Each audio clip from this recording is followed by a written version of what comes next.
Chapter 5 है arithmetic progression. अपने chapter 5 की बात कर रहे हैं। तो देखो फर्स्ट चैप्टर 5 का फर्स्ट जो छोटा क्वेश्चन आता है एमसीक्यू के पूछ लेता है, वो ज्यादा ये है, if the first term an AP is A and common different, यानी इसकी जो फर्स्ट टर्म है वो क्या है, ए है, और इसका जो कॉमन डिफरेंट है वो क्या है, डी है। ठीक है, ये पूछ रहा है nth टर्म चाहिए। तो ये nth टर्म जैसे आपसे अगर पुटअप करें तो इसका सीधा आपको क्या लिखना है, ए एन का फॉर्मूला। तो इसका आंसर आपको क्या लिखना है, आंसर इसका हो गया कि a n equal to a plus n minus one multiply d. तो इसका आंसर अपने पास में क्या आएगा, इसका फर्स्ट का कि ए एन इक्वल टू क्या हो जाएगा, a plus n minus one multiply d. इसी प्रकार से एक बार देखो फर्स्ट टर्म, फिर इसने ए दे दिया, कॉमन डिफरेंस भी क्या दे दिया इसने, डी, और find the sum of n term. तो sum of n term find करना है, तो यहाँ पे आपको लिखना है एस एन। क्या लिखना है, आंसर इसमें क्या लिखोगे आप, एस एन वाला। एस एन इक्वल टू क्या होता है, एन अपॉन टू ब्रैकेट के अंदर two a plus n minus one multiply d. तो ये इसका आंसर होगा इसके अंदर। अब देखो इसी इन्हीं से रिलेट करता हुआ एक क्वेश्चन हो रहा है, पढ़िए। If the first term and AP is two, यानी फर्स्ट टर्म कितनी है, टू है, और उसका जो कॉमन डिफरेंट है वो कितना है, माइनस का थ्री है। कितना है, माइनस का थ्री। nth टर्म चाहिए, तो देखो यानी a की वैल्यू आपके पास में टू है, और जो d है, ठीक है, जो आपके पास में d दे रखा है, यानी कॉमन डिफरेंस जो दे रखा है वो आपको कॉमन डिफरेंस कितना दे रखा है, माइनस का थ्री। ठीक है, अब nth टर्म चाहिए, तो ए एन इक्वल टू क्या होता है, a plus n minus one multiply d. A की वैल्यू कितनी है, टू, एन की वैल्यू का पता नहीं है, और डी की वैल्यू कितनी है, माइनस का थ्री। तो यहाँ देखो वैसे कैसा टू एज इट इज, एक चीज देखो उसमें, यहाँ क्या है प्लस, यहाँ प्लस है, यहाँ माइनस है, तो यहाँ ब्रैकेट में कितना आ गया, माइनस का थ्री एन, और ये माइनस और ये माइनस क्या हो गया, प्लस, और इसका कितना हो जाएगा, थ्री। देखो बाहर प्लस है तो अंदर के साइन को चेंज नहीं होंगी, तो टू प्लस और माइनस क्या होगा इसमें, माइनस थ्री एन प्लस का थ्री। तो देखो टू और थ्री कितना हो गया, फाइव। टू और थ्री कितना हो गया, फाइव हो गया, तो फाइव माइनस थ्री एन। तो यहाँ अगर देखें तो ए एन की वैल्यू अपने पास में कितनी आ गई, five minus three n. Question number 4, find the first term and common different of an A P minus two and zero and two. तो यानी ए पी अपने पास में देखो, ए पी अपने पास में कितनी दे रखी है, ये दे रखी है minus two zero and to.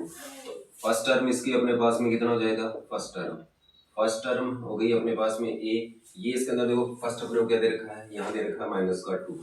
ठीक है, दूसरा है कॉमन डिफरेंट, क्या दे रखा है, कॉमन डिफरेंट। तो कॉमन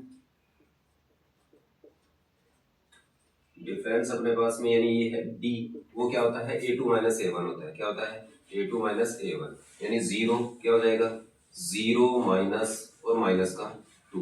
तो यहाँ जो डी की वैल्यू आ गई, माइनस माइनस क्या हो गया, प्लस, तो ये हो गया टू। तो डी की वैल्यू यानी कॉमन डिफरेंस तो यहाँ पर कितना आ जाएगा, टू आ जाएगा, और उसकी जो फर्स्ट टर्म है वो अपने पास में क्या आ जाएगी, माइनस का टू। अब आगे देखो अगला क्वेश्चन इसी में, इफ द वैल्यू ऑफ, देखो find the value of a plus b if an AP is minus eight, a b और 2 है। तो देखो a plus b की वैल्यू करना है, फाइंड करना है। तो देखो यहाँ पे आप लिखना है सीधा a plus b equal to, इसके अंदर देखो इन दोनों को फाइंड करना है, इन दोनों का सम फाइंड करना है। तो यानी ये जो a1 है और ये जो कौन सी है, a4 है, इनको ऐड करना है, यानी माइनस का 8 प्लस 2। तो a प्लस b की वैल्यू कितनी होगी, माइनस का 6। तो इसका आंसर कितना हो जाएगा, माइनस का 6 हो जाएगा। देखो सिमिलरली अगर एक टर्म्स अगर दो दे रखी है ए प्लस बी, और अगर अकेला दो ए प्लस बी या तो ए प्लस बी दे रखा हो तो इस टाइप में करना है, दोनों का सम कर देना। और अगर सिंगल ए फाइंड करना है तो देखो क्या करोगे, अपने पास में देखो ए पी क्या है 15, ए और माइनस 5 है। तो यहाँ अपने को क्या फाइंड करना है, ए इक्वल टू, देखो ये क्या हो गया a1, ये क्या हो गया a2, ये क्या हो गया मान लो a3। तो यहाँ क्या हो जाएगा a1 प्लस a3 अपॉन 2। तो a1 की वैल्यू अपने पास में होगी 15, फिर प्लस माइनस का 5 अपॉन में 2। तो a इक्वल टू कितना हो गया 15 माइनस 5 अपॉन 2। तो a की वैल्यू अपने पास में हो गई 10 अपॉन 2। तो यहाँ a की वैल्यू अपने पास में कितनी आ गई 5। तो ए की वैल्यू क्या होगी इसके अंदर 5 होगी। क्वेश्चन है अपने पास में how many 2 digit numbers are divisible by 5। तो यहाँ अगर अपने देखें तो एपी के लिए देखो 2 डिजिट नंबर स्टार्ट कहाँ से हो गए 10 से, और जो लास्ट टर्म है वो कितनी है 99। फर्स्ट 10 को देखो क्या 5 से डिवाइस हो रहा है, डिवाइसेबल है, तो 5 2 10, हाँ ये है। तो यहाँ फर्स्ट 10 से चालू हो गया, लेकिन यहाँ 99 क्या 5 से डिवाइसेबल है। चलो देख लेते हैं इसको डिवाइड करके, 5 1 जा 5, ठीक है, रिमाइंडर कितना रहा 4, आगे उधर गया 9, तो कितना हो जाएगा 5 9 जा कितना होता है 45 होता है, तो कितना रिमाइंडर रहा 4। इस 4 को 99 में से माइनस कर दो, किसमें से माइनस कर दिया 99 में से माइनस कर दिया, तो कितना हो गया 95। तो एपी अपने पास में देखो ये हो गई, एपी अपने पास में क्या होगी, एपी इक्वल टू कितना हो गया 5, तो होगा नहीं, तो यानी क्या होगा अपने पास में 10 15 20 डॉट डॉट डॉट 95, ठीक है। तो यहाँ अपने पास में फर्स्ट टर्म यानी ए अपने पास में कितना हो गया, ये कितना हो गया 10, सेकंड इसके अंदर अपने देखें कॉमन डिफरेंस अपने पास में हो गया डी, वो क्या होता है a2 माइनस a1 होता है, क्या होता है a2 माइनस a1। a2 की वैल्यू अपने पास में देखो कितनी है 15, क्योंकि ये a1 है और ये क्या है a2, ये a1 हो गया और ये क्या हो गया अपने पास में a2 हो गया, ये a3 है, तो a2 की 15 माइनस 10, तो यहाँ पर d की वैल्यू अपने पास में कितनी आ गई 5 आ गई, d की वैल्यू अपने पास में क्या है 5। ये दो चीजें हो गई, यानी a की वैल्यू निकल गई और अपने पास में d की वैल्यू निकल गई। अब एक और देता है nth टर्म दे रखी है इसकी 95, यानी an की वैल्यू अपने पास में कितनी दे रखी है 95। an का फॉर्मूला अपने जानते क्या होता है, a plus n minus 1 multiply d equal to 95 होता है। तो a की वैल्यू अपनों ने कितनी पुट करनी है 10, ये लो, प्लस n की वैल्यू का पता नहीं है, d की वैल्यू अपने पास में कितनी है 5 है, d की वैल्यू कितनी है 5 इक्वल टू कितना हो जाएगा 95।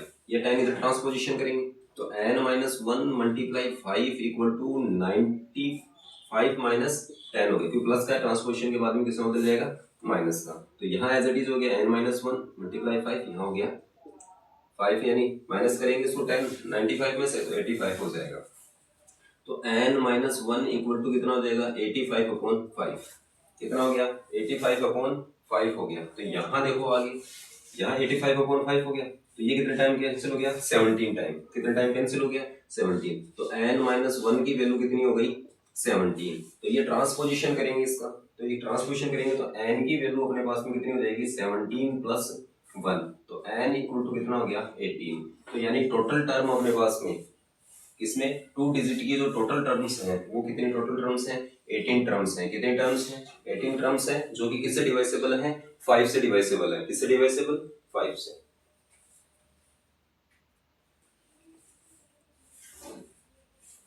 How many multiples of 4 laying between 10 to 250, यानी 10 से और 250 के बीच के अंदर 4 के कितने मल्टीपल्स हैं वो अपने को फाइंड आउट करना है। तो यहाँ देखो अगर 10 अपने 4 की टेबल बोले तो 4 2 जा 8 होता है, 4 3 जा 12, तो यानी चालू का स्टार्ट कहाँ से हो गया 12 से, लेकिन एंड कहाँ होगा 250 पर। तो क्या 250 इसका डिवाइसेबल है किससे 4 से, तो देखते हैं 250 डिवाइस किया 4 से, 4 6 जा 24, तो कितना हो गया 1, 4 2 जा 8, यहाँ हो गया 2, यानी इसमें से क्या माइनस करना पड़ेगा अपने को 2, तो लास्ट की जो टर्म हो गई वो कितनी हो गई, nth टर्म जो हो गई वो कितनी हो गई 248। तो एपी अपने पास में कितनी आ गई, एपी अगर अपने देखें तो एपी अपने पास में हो गई कौन कौन सी, कहाँ से स्टार्ट है ये 12 से, तो ये हो गया 12 16 20, फिर dot dot dot dot dot 248, ये अपने पास में एपी है।